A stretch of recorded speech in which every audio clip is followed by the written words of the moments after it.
Persaingan di grup C sekarang benar-benar sangat menarik setelah kemenangan mengejutkan timnas Indonesia atas Arab Saudi, membuat peta persaingan untuk 5 tim di grup C dipastikan akan berlangsung sengit hingga akhir.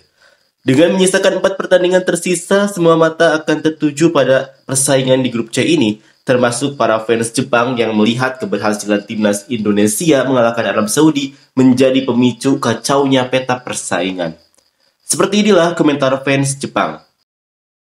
Bedanya, Jepang tertawa terbahak-bahak di puncak bukit, namun Indonesia juga tertawa terbahak-bahak di tengah kekacauan. Sangat menyenangkan untuk berpartisipasi dalam lelucon kekacauan ini.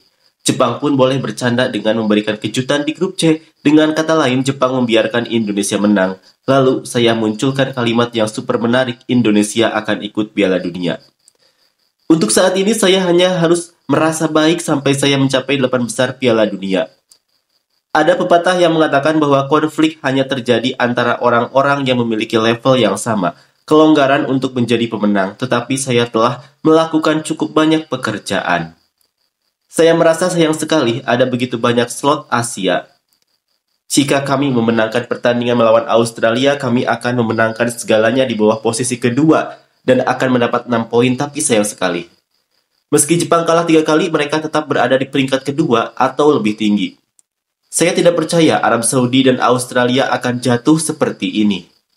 Menariknya, Australia satu-satunya tim yang bermain imbang dengan Jepang berada di peringkat kedua dengan selisih 1 poin. Ini adalah grup dengan peminat paling banyak di dunia. Cina 1,3 miliar orang, Indonesia 300 juta orang, Jepang 120 juta orang.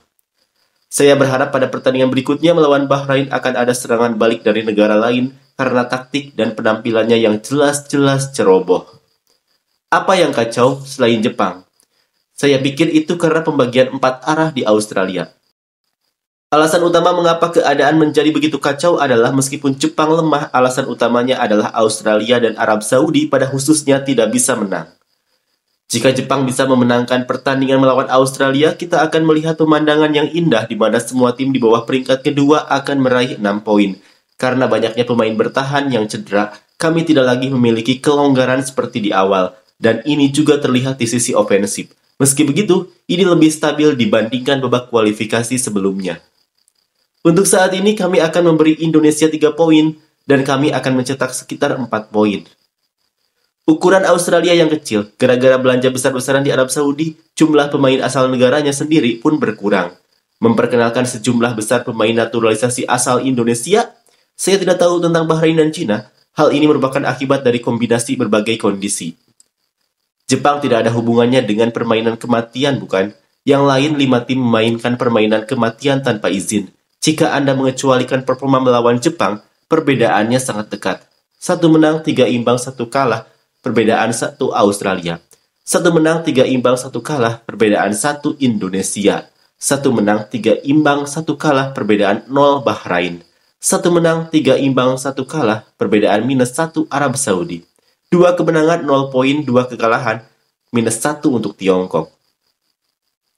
Sejujurnya saya mengira Jepang, Australia, dan Arab Saudi akan bersaing memperebutkan juara pertama ketika saya membuka tutupnya. Setelah babak pertama, itu adalah Jepang dan semua orang berjuang untuk tempat kedua. Itu berjalan sangat baik sehingga sebenarnya menakutkan. Saya ingin mereka menang melawan Australia dan mendapatkan 6 poin dari posisi kedua hingga ke-6. Indonesia terlalu besar, berkat kemenangan ini kami menjadi grup neraka.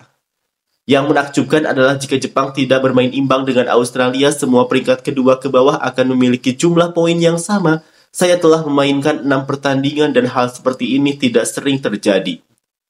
Apakah ada peluang untuk saat ini bagi siapapun yang menempati peringkat kedua atau lebih rendah untuk lolos ke babak kualifikasi? Dalam arti tertentu, menurut saya itu adalah hal yang paling menarik.